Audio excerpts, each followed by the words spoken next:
Ariane, que vai apresentar hoje, falar um pouquinho sobre temperamento e a vida cristã. E nossa gratidão do grupo de antecedência, viu, Ari? Muito obrigado por ter aqui, sei que vai ser muito enriquecedor. Eu vou começar com a oração e depois, Ari, vai estar com você, tá bem? Senhor, nosso Deus, nosso Pai, muito obrigado por tudo, obrigado pela tua graça, pela tua misericórdia. Obrigado, Senhor Jesus, por o que o Senhor tem feito em nossas vidas, pela tua salvação, pela vida de cada um que se encontra aqui, pela vida da Ari, Deus, também, que vai apresentar. Que o Senhor possa usá-la, Deus, que possamos juntos aqui nessa noite crescer juntos e que tenho certeza que vai ser muito enriquecedor. Que o nome de teu Filho Jesus seja glorificado. Em nome de Jesus. Amém. Ari, fica à vontade, viu? Boa noite, gente.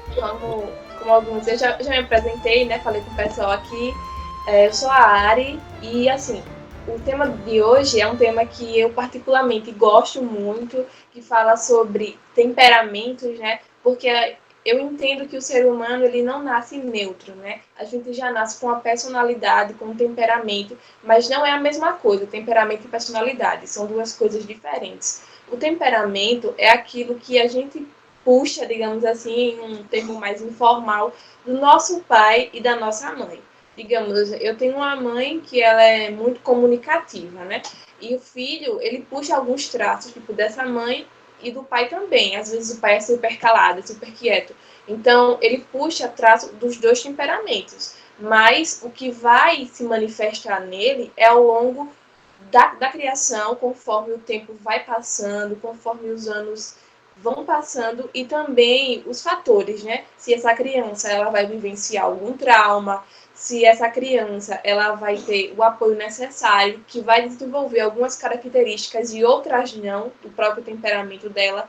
Então, assim, o temperamento, é importante que vocês entendam que ele não é imutável, né? Ele pode ser, assim, controlado. E nós, todo ser humano, apresenta os 4 temperamentos, que é o colérico, sanguíneo, fleumático e melancólico.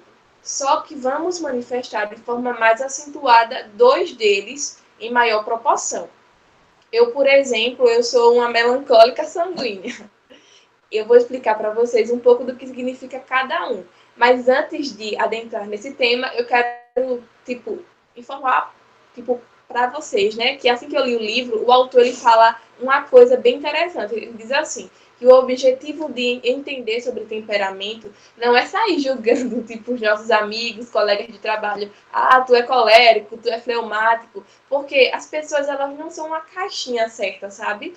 Elas podem sim ter um temperamento, mas manifestar algumas características de outros temperamentos. Então não é correto a gente chegar para um colega nosso que a gente percebe que é colérico, né, que é um temperamento mais duro assim, e chegar, nossa, você é colérico, os teus defeitos são tal e tal.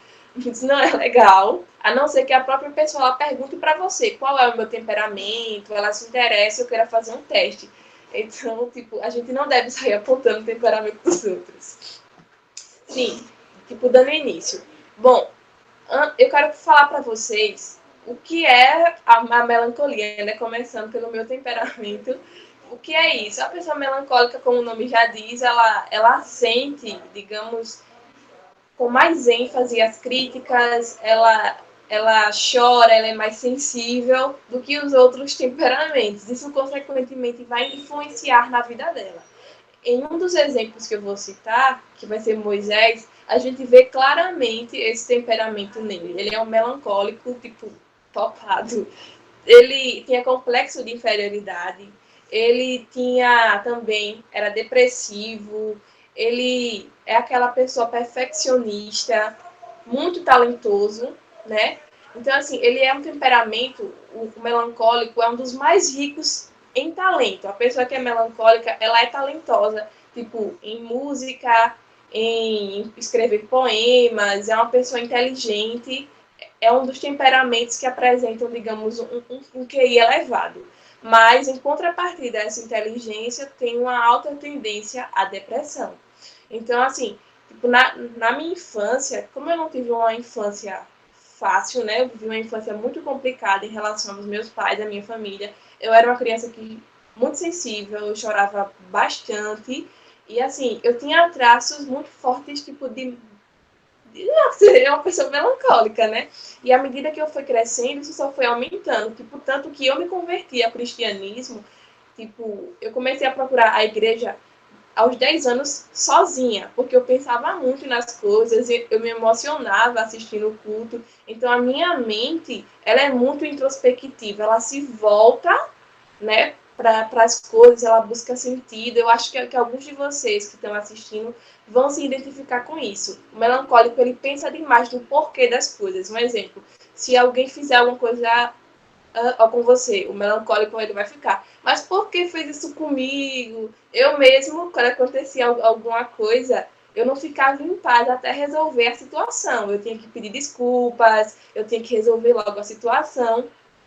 E outro fato sobre o melancólico é que, embora ele seja um temperamento pacífico, né, ele tem os contras também. Ele pode se irar, mas a ira dele é assim como a alegria. A pessoa que é melancólica, ela tem picos de alegria, né? Então ela pode ser bem mais extrovertida que um sanguíneo.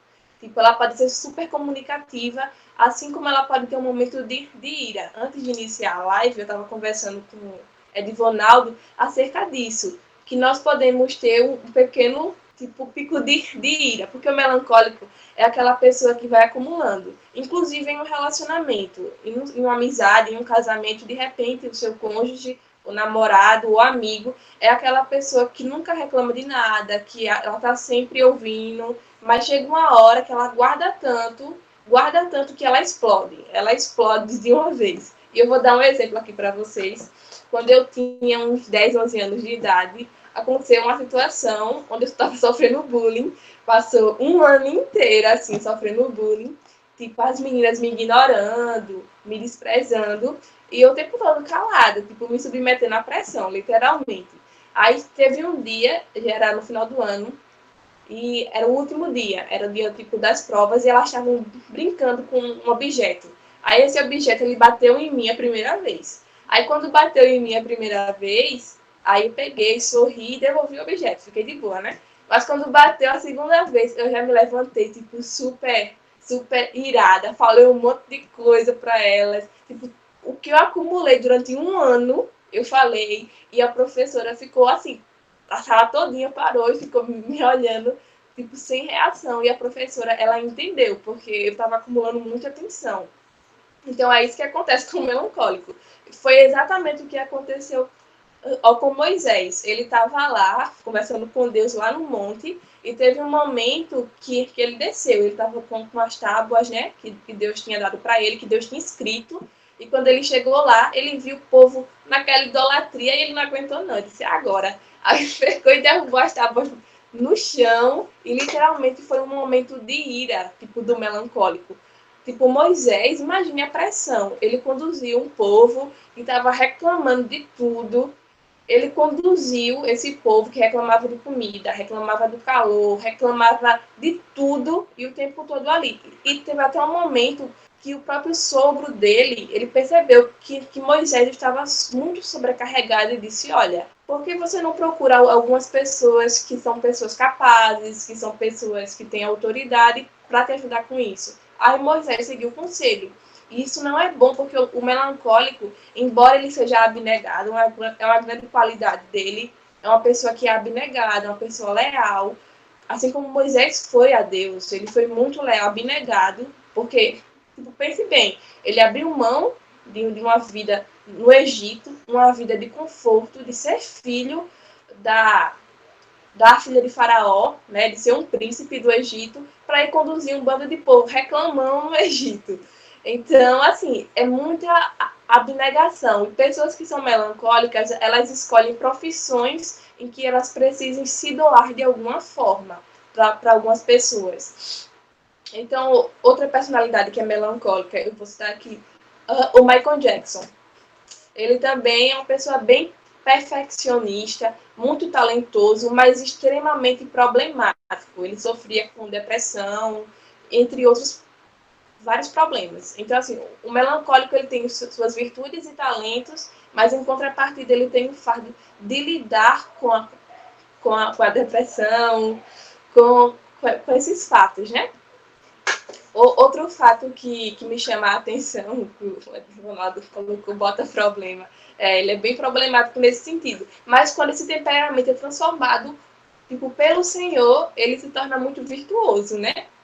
É um temperamento muito virtuoso, é um temperamento fiel, é uma característica. Tipo, não tem aqueles crentes que chega a carnaval, se desvia, que ele não pode ver uma cachaçinha, uma caipirinha, que ele se desvia, parece que perde o chão, que esqueceu a palavra de Deus, que nunca foi convertido. Bom, isso dificilmente acontece com o melancólico, porque assim que ele se converte a Deus, ele passa a ser muito fiel a Deus. Então, se ele cria raízes tipo naquilo, isso não vai acontecer com ele. Foi exatamente o que aconteceu com Moisés. Ele matou uma pessoa, né? A gente sabe que ele foi um homicida, cometeu um assassinato, tipo, em um momento de ira, e ele ficou isolado, até que Deus chamou ele com 40 anos, né? Ficou um tempão lá no deserto. Aí, depois de 40 anos, Deus tem um encontro com ele e chama ele para liderar o povo de Israel. E o que é que Moisés disse? Eu não vou. Eu não tenho capacidade para isso. Quem sou eu? E quando perguntarem quem o Senhor é, o que, é que eu vou dizer? Então, ele bota muita desculpa. Aí entra o complexo de inferioridade. Ele disse que também não sabia falar, que ele era gago, né? Não sabia falar. Aí Deus diz, olha, eu vou resolver o seu problema agora. Você vai ser Deus e Arão ele vai ser o teu profeta. Então, imagine como é, porque a pessoa que é melancólica, eu falo isso por experiência própria. Contando aqui uma derrota pessoal para vocês, eu fiz o Enem no segundo ano do ensino médio e tirei uma nota 500 e alguma coisa. Aí, quando eu vi essa nota, nem era o meu Enem para valer, certo? Era só um teste. Eu morri de chorar, me acabei, fiquei me sentindo uma fracassada. Aí, depois, com a minha melancolia, né? Tipo, depois que eu consegui sair daquela bad, aí eu disse, não, eu vou superar isso aqui, eu vou fazer disso uma meta para o meu crescimento. Aí eu estudei, aí no terceiro ano que eu fiz para valer, eu consegui tirar 709. Então, olha a diferença, de 513 tipo, para 709. Então, quando eu venci a minha melancolia, a minha parte que tipo, me impedia de avançar na vida cristã e até na minha vida profissional, digamos assim, porque eu sempre olhava para mim como uma pessoa incapaz. E isso é muito comum do melancólico, a autopiedade. Qualquer temperamento ele pode ter sim a depressão, mas a autopiedade, por exemplo, se o sanguíneo sentir autopiedade, ele vai ficar depressivo. Se o fleumático sentir autopiedade, que é pena de si mesmo, ele vai ficar depressivo, né? Então, assim, isso é algo muito interessante a respeito desse olhar de complexo de inferioridade e a depressão em si. Foi o que aconteceu com Moisés. Tipo, teve um momento que ele chegou para Deus e disse, olha, eu não aguento mais esse povo. Não foi eu que parei eles. Ele falou literalmente com essas palavras. Eu não dei a luz a esse povo. Agora, assim, tira a minha vida e me mata. Porque eu não aguento mais. Aí o Senhor pegou e disse, não preciso disso não. Eu vou te dar mais 70 anciões, que era para ajudar ele, né? Para ajudar ele a carregar o fardo. Então, o melancólico, ele se sente muito sobrecarregado. Bom, agora eu vou falar de um temperamento que é o oposto do melancólico, né? Que é o famoso sanguíneo. O sanguíneo é aquela pessoa que é viva, né? Um temperamento mais quente. É aquela pessoa que é popular, que você olha assim, tipo, que você chega na sala de aula no primeiro dia e a pessoa já fica amigo de todo mundo. Do nada, ela já é chamada para ser representante, muito comunicativa, mas ao mesmo tempo, o sanguíneo, ele pode ser uma pessoa bem irresponsável. Ele pode é aquela pessoa que diz, eu vou tal dia, chega no dia ele não vai. Tipo, pode confiar em mim que eu vou pagar. Aí chega no dia ele não paga. Então, o sanguíneo é aquela pessoa que se deixa levar e se envolver pela emoção do momento. Tipo, ele não mede a responsabilidade. Tipo, não é que ele é uma pessoa que não seja sincera. Ele é sincero. Só que ele não pensa se ele vai poder assumir as consequências posteriores. Por exemplo, é aquela pessoa que é amigo de várias pessoas, né? Por exemplo, é amigo do Edvonaldo, amigo do Jadson, amigo da Tamires. Então ele é amigo de várias pessoas, mas ele não cria uma profundidade tipo com nenhum. É uma pessoa que tem tem uma network incrível, mas ela tem poucos amigos, tipo, de verdade, por não se dedicar a nenhum deles profundamente. Enquanto o melancólico, não. Ele tem dificuldade de fazer amigos, mas quando ele faz amigos, ele é muito leal. Outra característica do sanguíneo é que eles são líderes, né? Eles tendem a serem líderes, mas ao mesmo tempo eles são temerosos. O que foi que aconteceu com Pedro? Pedro é um típico sanguíneo. É aquela pessoa que teve a ousadia de andar sobre as águas, mas ao mesmo tempo ele negou o mestre. E o sanguíneo, ele tende a ser fanfarrão. O que é uma pessoa que é fanfarrão? É, que, é como eu falei, diz que vai e no dia não vai, que foi o que Pedro disse. Quando Jesus ele falou assim, oferirei o pastor e as ovelhas irão se dispersar. Aí Pedro disse, não, Senhor, eu estou contigo porque der e vier. Todo mundo vai te abandonar, mas eu não vou não. Eu não vou te abandonar, eu estou contigo e não abro. Mas quando foi na hora do vamos ver, o que foi que Pedro fez? Foi o primeiro a abandonar Jesus, negou o mestre 3 vezes e Jesus avisou para ele, Pedro, você me negará 3 vezes antes que o galo cante essa noite. E aí o Senhor já disse, quando você se converter, fortalece a teus irmãos. Por quê? Porque o Senhor sabia que Pedro ele precisaria de uma experiência mais forte para consolidar a fé dele. Porque o sanguíneo é aquele crente que antes de se converter realmente fica vai e não vai. Chega no carnaval, se desvia. Tipo, é aquele crente que vive uma vida dupla, é crente na igreja, chega na faculdade, fica desviado. Então, assim, o sanguíneo, ele não é um crente, tipo, genuíno até ter esse encontro com o Senhor. Mas a partir do momento que ele tem, que foi o que aconteceu com Pedro, ele se transforma em um líder, em uma pessoa convicta, em uma pessoa que é muito carismática, porque o sanguíneo ele tem um bom coração, é aquela pessoa que se comove com facilidade, mas em alguns momentos ele tem que ter cuidado também, que embora ele tenha esse bom coração, essa boa vontade, ele pode em alguns momentos tipo, fazer algo achando que está sendo bom, mas também visando uma promoção pessoal. Tipo, chegou um momento que Pedro, ele abandonou tudo em prol do evangelho. Ele era pescador, né? Abandonou a vida dele como pescador em prol do evangelho. E ele chega para Cristo e pergunta assim, ele diz, Senhor, eis que a gente deixou tudo e te seguimos. O que é que a gente vai ganhar com isso? Entre aspas.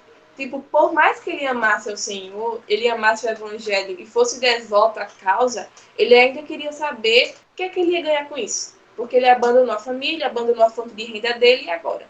Então, o sanguíneo, ele tem essa parte. Outro fato que, a respeito de Pedro, que a gente pode comentar, é que tem um fato que eu acho super engraçado, que a personalidade de Pedro faz.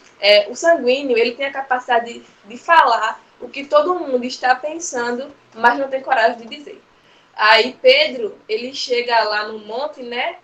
Aí o Senhor, ele faz a transfiguração. Que está Elias, Jesus e Moisés e Pedro, né? E eu, se não me engano, acho que tem outro discípulo também junto, só que eu não lembro agora. Aí esse discípulo, eles estão lá, aí Pedro diz, bom é estarmos aqui. A gente tem que fazer 3 tendas, uma para o Senhor, uma para Moisés e outra para Elias. Então, imagine, em um momento de glória que Cristo está praticamente colocando o céu na terra, onde personalidades históricas estão aparecendo e Pedro diz uma coisa dessa.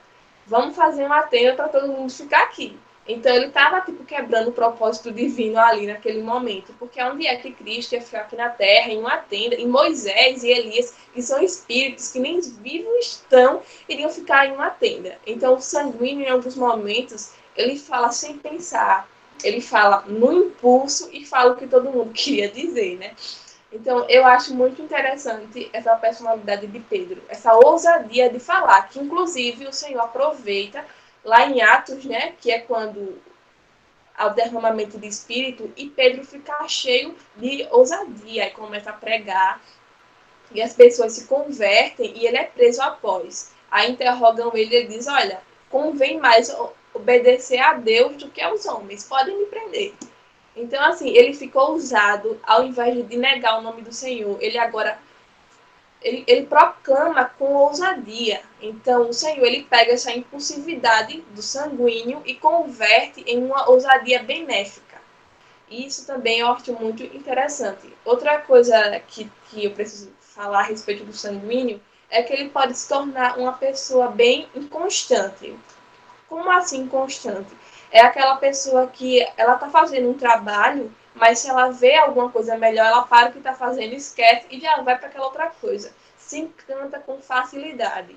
Eu não sei se vocês já notaram isso, mas em alguns casamentos, o marido se sente ameaçado pelo temperamento da esposa dele, porque ela é muito comunicativa, é muito simpática, e isso chama atenção, e outros homens acham que ela está paquerando, né?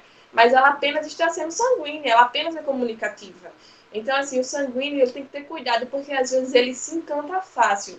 Digamos, é aquela pessoa que é como um beija-flor, que pula de flor em flor. Então, ele tem que ter cuidado, porque isso abre uma brecha para a infidelidade, né? Então, essa parte, ela tem que ser controlada, né? E tem que ser... Como é aquela parte? Como é que eu falo? Tem que ser vigiada, né? Para que você não exceda os limites do que é simpatia e do que passa a ser a infidelidade. E essa inconstância do sanguíneo, ela é perceptível em Pedro, porque teve um momento em que, ao mesmo tempo que ele andou sobre as águas, ele afundou também, porque ele tem medo, né? Ele tem medo, tipo, das circunstâncias.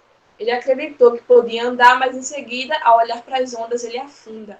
Então, ele é inconstante, assim como, tipo, teve um momento em que o Senhor apareceu no mar e os discípulos estavam pescando, e assim que Pedro vê o Senhor, ele sai atrás de Jesus e esquece o que estava fazendo, que ele estava pescando. Então, assim, ele já mudou, ele estava fazendo uma coisa e esqueceu do que estava fazendo. Embora ele tenha ido atrás, tipo, de Jesus, né? Mas, em compensação, ele sobrecarregou os amigos dele que estavam ali pescando e pegando os peixes. Então, tipo, não é sensato. O sanguíneo precisa trabalhar muito essa parte de ser uma pessoa inconstante. Também o sanguíneo ele pode ser desorganizado, ele pode ser aquela pessoa que deixa o quarto bagunçado, desorganizado nos estudos. Então, isso é muito interessante. Que é o contrário do melancólico, né? Que é super organizado, que é focado. Outro temperamento também eu quero falar para vocês é o colérico. O colérico é, assim que eu vejo essa palavra, eu lembro de Hitler. Hitler, ele foi um grande ditador. Esse temperamento é muito comum em militares, porque eu já participei de um grupo de evangelismo e o líder era colérico. Ele era um militar. Gente, ele é uma pessoa fantástica. O colérico, ele tem muita força de vontade. É aquela pessoa muito prática, aquela pessoa que organiza, são ótimos organizadores, são bons líderes, é aquela pessoa que tem força, eles são perseverantes, eles não baixam a cabeça. Então, eu acho isso muito bom no colérico. Mas qual é o ponto ruim, né? O ponto fraco? É que, em contrapartida, eles podem ser um pouco cruéis. Eu, como melancólica, em alguns momentos eu ficava um pouco triste com esse meu líder, porque ele tirava algumas brincadeiras, tipo, em tom sarcástico, né? Porque ele fazia isso com todo mundo, é o jeito dele. Isso é próprio do temperamento colérico, de ser um pouco sarcástico, de usar um pouco a ironia, mas isso, no caso, é algo que pode ser, sim, trabalhado. Então, algumas brincadeiras acabavam por magoar, não só a mim, como a outros membros. Né? Então, o colérico ele tem que ter cuidado, porque ele pode achar que, mas isso é brincadeira, esse é o meu gênio, porque tem aquele crente que tem a síndrome de Gabriela. Eu nasci assim, eu cresci assim e vou morrer assim. Então, acaba achando, não, mas é o meu jeito. Ficar, tipo, justificando o pecado, né? Esse ponto ruim da sua carnalidade para dizer, não, eu vou continuar desse jeito. E não é assim. E o que aconteceu, né, com esse temperamento? O que acontece, na verdade? O colérico, ele é muito prático, é uma pessoa que enxerga as coisas, tipo, isso aqui é a Bíblia. Para que serve a Bíblia? A Bíblia, ela serve para ler, é uma regra de fé, é o que guia a minha vida. O colérico é prático, prato. Ele é prático, é preto no branco, entendeu? É X e a caixinha ali. Ele é muito pragmático, né?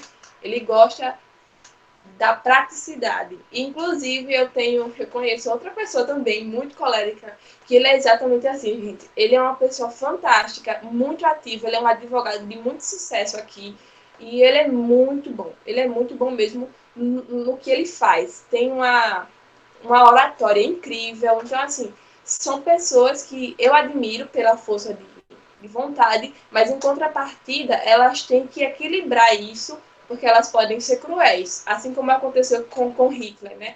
Ele acabou sendo cruel, eles têm dificuldade em sentir empatia às vezes.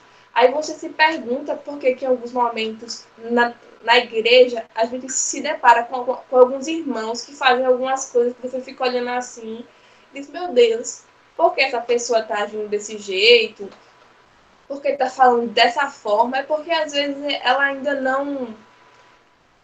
não se conheceu o suficiente para reconhecer que essa postura ela não é própria de um cristão. Ela tem que desenvolver o domínio próprio. Colérico é explosivo, é aquela pessoa que se as coisas não forem do jeito dele, não vai. Ele pode ser autoritário também, aquela pessoa que impõe a opinião dele. Eu não sei se vocês já passaram por isso na faculdade, mas tipo lá no curso de Direito, quando os debates ficam acalorados, os primeiros a brigar são os coléricos, né? Os coléricos e os sanguíneos, porque o sanguíneo é impossível, mas o colérico ele é mais incisivo. Ele pode ser cruel, tipo, falar alguma coisa que ataque o pessoal de outra pessoa. Eu já vi isso acontecendo lá no curso de Direito. Então, assim, o colérico ele é muito autoritário, ele pode ser cruel em algumas coisas. E eu acho que é basicamente isso. Agora, eu vou falar sobre Paulo. Paulo é o exemplo de colérico mais gritante na Bíblia, né? É um dos temperamentos mais fortes e que Cristo teve, assim, um propósito muito especial na conversão dele. O Paulo, ele foi até o fim, com a força de vontade de um colérico, né?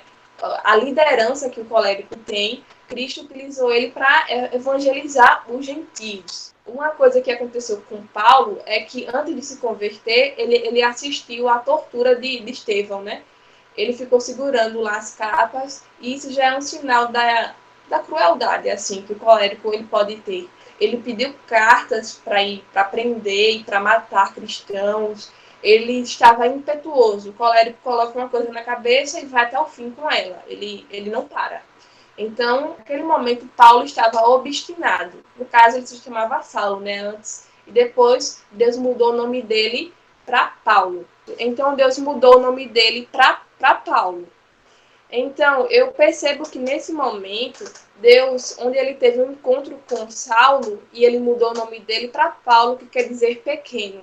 O colérico ele tende a ser muito autoconfiante, tipo, eu posso, eu sei. E Deus, tipo, quando ele mudou o nome de Saulo, ele estava dizendo, você é pequeno, você depende de mim, você não é tão bom assim. Eu agora estou no controle e você é meu servo. Porque assim que Paulo ele cai do cavalo, literalmente, ao ver Jesus, né, e ele fica cego, ele diz, Senhor, ele reconhece o senhorio de Cristo. E Jesus disse, Saulo, Saulo, por que é que me persegues? Aí o Senhor já diz, duro é para você recalcitar contra os aguilhões. Ou seja, ele estava lutando contra uma força que era bem maior e superior do que ele. Então, nesse momento em que Paulo é confrontado, ele reconhece a sua fraqueza, a sua dependência de Deus e fica em um estado de vulnerabilidade, onde toda aquela arrogância e autoconfiança é confrontada. Então, o Senhor, ele disse que Paulo era um vaso escolhido e que tinha um propósito para ele, que era levar o nome dele aos gentios, né? Que foi um vaso chamado. Então, o Senhor, ele devolveu a visão a Paulo, que a Bíblia diz que foi como se caíssem escamas dos olhos dele. Eu acho muito, muito incrível isso. A história de Paulo em si, eu acho que realmente foi uma transformação incrível que o Senhor fez, porque de uma pessoa que tinha esse instinto assassino, esse instinto de perseguidor, esse instinto de ódio, ele passou a ser um dos maiores defensores e proclamador do Evangelho, do Novo Testamento, né? A gente vê que a maioria dos livros, elas foram escritos por quem? Por um colérico, por Paulo. O Senhor, ele trabalhou na misericórdia, onde Paulo ele passou a ter misericórdia. Tipo, então tem até um momento que Paulo ele fala assim, isso aconteceu lá na igreja de Coríntios, né? E dizem que o filho estava tendo relações sexuais com a mãe. Aí Paulo, quando soube disso, disse, olha, entrega ele ao diabo, porque ele não está arrependido, não. Então, Paulo, nesse momento, a gente percebe um traço dele de temperamento mesmo. Ele ficou irado com a situação e disse, entrega ele ao diabo. Mas depois, esse rapaz, ele manifesta arrependimento, né? E as coisas, elas se resolvem. Mas Paulo, ele até chega a repreender Pedro, ele chegou a repreender. Outro traço do colérico, a gente vê que, embora ele tenha se convertido e mudado bastante, o temperamento dele não ficou completamente neutro, né? Porque o temperamento ele não some, ele é controlado, né? O Senhor ele controlou para que produza fruto do Espírito, que é amor, a temperança, a mansidão, a alegria. Então, colérico, as pessoas que são coléricas, elas têm que trabalhar muito essa parte da empatia, do amor. E, uma coisa que eu percebi é que os cristãos coléricos, os coléricos, quando se convertem, eles enxergam o evangelho. Eu já vi alguns cristãos pregarem assim. Não, se você não aceitar, você vai para o inferno, porque a gente tem que falar do inferno e do inferno, do inferno. O colérico enxerga muito essa parte da condenação. Ele acha que é só assim que, se você não aceita o evangelho, o problema é seu, você está condenado. Ele já é muito direto, sabe? Ele acha que é assim, preto no branco. E a gente que evangeliza sabe que não é dessa forma, que é preciso ter paciência, que a verdade, o evangelho, ele não é tão simples assim para algumas pessoas. Por exemplo, eu vou evangelizar uma pessoa que é do candomblé ou do espiritismo assim, tipo, não dá, né? Para você chegar já acusando a pessoa, dizendo, olha, quer ou não quer? Se não quiser, vai pro inferno. Não dá, né? Não dá para fazer isso. Então Paulo era mais ou menos assim, mas o Senhor trabalhou nele, deu muita sabedoria mesmo, porque a gente lê as cartas e vê uma pessoa muito equilibrada, lendo 1 Coríntios, 2 Coríntios, Efésios principalmente. Ele diz, marido, amem as vossas esposas. Outra coisa que eu acho engraçado é que Paulo disse, bom seria que o homem não tocasse mulher. Bom seria que vocês ficassem solteiros igual a mim, ele diz. Então, eu acho muito interessante esses fatos a respeito dele, né? Que o Senhor trabalhou muito nessa questão da ira, de Paulo, dando um espírito de mansidão para ele. Sim, outra coisa que é importante, que eu quero falar a respeito do colérico. O primeiro contato que eu tive com temperamento foi um livro da Joyce Meyer, em que ela falava, eu encontrei esse livro, era de uma colega de escola minha, e ela estava com ele na mão. E eu estava passando por uma situação com uma pessoa colérica, que eu não sabia o que era colérico, o que era melancólico, o que era que eu estava passando, que era uma pessoa extremamente abusiva. Então, eu não sabia o que era isso, o que era abuso, o que era abuso emocional, o que era uma pessoa colérica. E a Joyce Meyer, ela fala em um trecho desse livro dela a respeito disso, que ela é uma pessoa colérica e fala sobre relacionamentos abusivos, né? Que geralmente o abuso acontece de uma pessoa que tem personalidade forte contra uma pessoa que tem personalidade ou um temperamento mais fraco, né? Um temperamento forte versus um temperamento fraco. Então, a pessoa que tem um temperamento mais forte, que é geralmente, não é sempre, é um colérico, tá? Eles acabam, tipo, manipulando a situação porque eles têm essa frieza emocional, né? Eu tô falando aqui de uma pessoa que é desconvertida, tá, gente? Que não tem fruto do Espírito. Então, um colérico, sem ter essa experiência de conversão, ele pode, sim, ser um abusador emocional, porque ele tem essa frieza. Digamos que ele não sente compaixão da vítima ou daquela pessoa.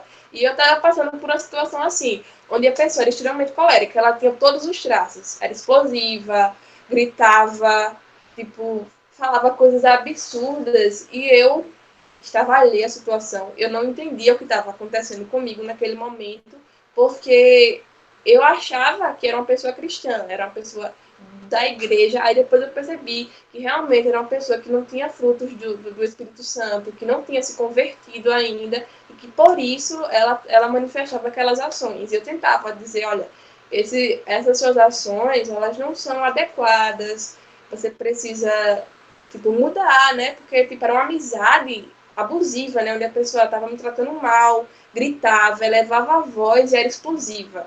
Então, eu era muito manipulada naquela situação. Aí teve um momento que eu tive que dar um basta, para você ter uma noção, foi um sacrifício eu conseguir. Isso era uma menina, tá, gente? Não era um rapaz, não, era uma menina com esse temperamento. E ela gritava com a própria mãe dela. Então, assim, eu tive que cortar vínculos literalmente. Então, essa é uma situação que eu passei, que eu compartilho para vocês, que tem um pouco de cuidado em relação a pessoas que aparentam, têm a aparência de bondade, como a Bíblia diz, mas o interior delas é um sepulcro. Então, qualquer temperamento que não esteja sob o controle de Deus, ele pode causar um mal gigantesco na vida de outras pessoas, né? E agora eu vou para o fleumático, né? Que é um temperamento que eu amo muito, o fleumático. Eu tenho pessoas muito queridas para mim que têm esse temperamento. Eu acho um temperamento fantástico, porque assim, são as pessoas mais fáceis de lidar da vida, assim.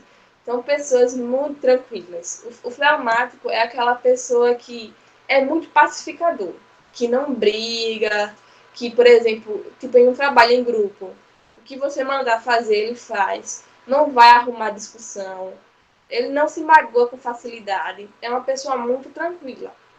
A grande característica do fleumático é a falta de motivação. Eu diria que ele tem mais qualidades do que defeitos, porque o único defeito dele, em suma, que resume, é a falta de motivação dele. O fleumático ele não tem muita motivação para fazer as coisas.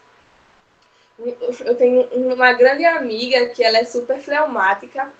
Ela fez o teste de temperamento, a gente conversou sobre isso. Mas ela é uma pessoa extremamente inteligente, muito inteligente mesmo. Ela passou em um curso na UFAL, mas, tipo, por uma falta de motivação, ela não quis fazer o curso. Ela disse, não, eu faço outro ano e entro.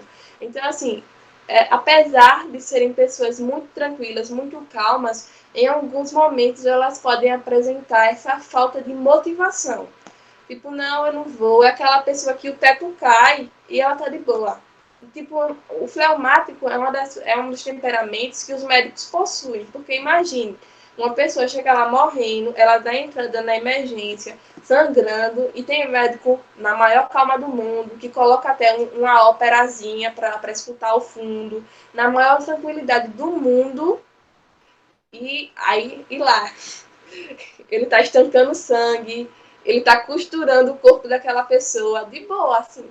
Então, assim, o temperamento fleumático, ele consegue suportar a pressão e pensar racionalmente. Ele não perde o chão. Enquanto o melancólico, se ele vivenciar uma situação dessas, ele ia ficar triste, né? Ia ficar, tipo, despedaçado, porque o melancólico, ele é muito empático.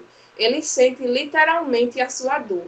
Então, enquanto o fleumático não. O fleumático, ele percebe a situação difícil, mas ele entra em equilíbrio. E um dos grandes expoentes desse temperamento é Abraão. Abraão é fleumático. O Pedro, eu chorava e gritava junto. Pois é. Então, o fleumático não, ele mantém a calma. E Abraão, ele é um fleumático nato, né? Uma pessoa muito tranquila, um homem muito pacificador, que manteve a fé em Deus. Mas o fleumático, ele tende a ser um pouco inseguro. Porque o que foi que aconteceu com Abraão? Deus chamou ele, tipo, para sair de Ur dos Caldeus e ir para a terra que o Senhor iria mostrar. Só que Abraão, ele não saiu de imediato. Ele ficou um tempo em Harã, até o seu pai morrer. E depois de lá, aí foi que ele seguiu o caminho e ainda levou com ele Ló. Então, o fleumático, em alguns momentos, ele é inseguro. Então, nesse momento, Abraão teve dificuldade em ouvir a voz de Deus, né? E ele não conseguiu confiar de imediato. Ele teve que passar um tempo ainda. E quando ele conseguiu obedecer à voz de Deus, aí ele saiu, ele foi para a terra da promessa e levou o sobrinho dele. A gente percebe que o fleumático ele preza muito pela paz, é um pacificador nato. Então, o que aconteceu? Chegou um momento que Ló e Abraão cresceram muito, estavam acumulando muitos gados, muitas propriedades e começou a causar um conflito entre eles. Então, Abraão chegou e disse assim, em outras palavras, né?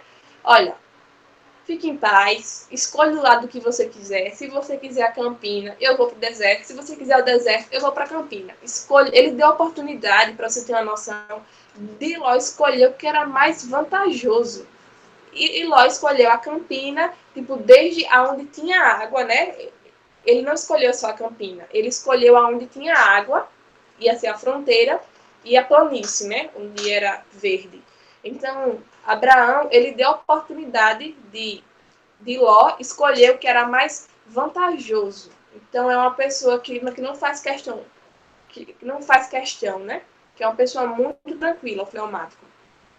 Outro ponto do fleumático é que são pessoas que, se incentivadas, elas dão ótimos líderes. Porque é uma pessoa que, como é muito pacificadora, tipo, eu não sei se vocês têm aquele amigo, aquela pessoa em sala, que você percebe, cara, tu é tão parado, tu não faz muita coisa, mas se você der um empurrãozinho nessa pessoa, ela faz grandes coisas. Esse é o fleumático. Ele precisa muitas vezes de incentivo e ele é muito humilde. Outra coisa que o fleumático é uma pessoa humilde. Ele não procura ser o centro das atenções, que é o contrário do sanguíneo e do colérico, né? Enquanto o sanguíneo ama, né, ser o centro das atenções, é o mais popular, o fleumático não, é aquela pessoa que senta lá no fundo da sala e não quer ser notado, né? Mas tipo, são pessoas que, se incentivadas, você consegue ver o potencial e o quão grandes coisas elas sabem fazer. São muito leais também, o fleumático é muito leal.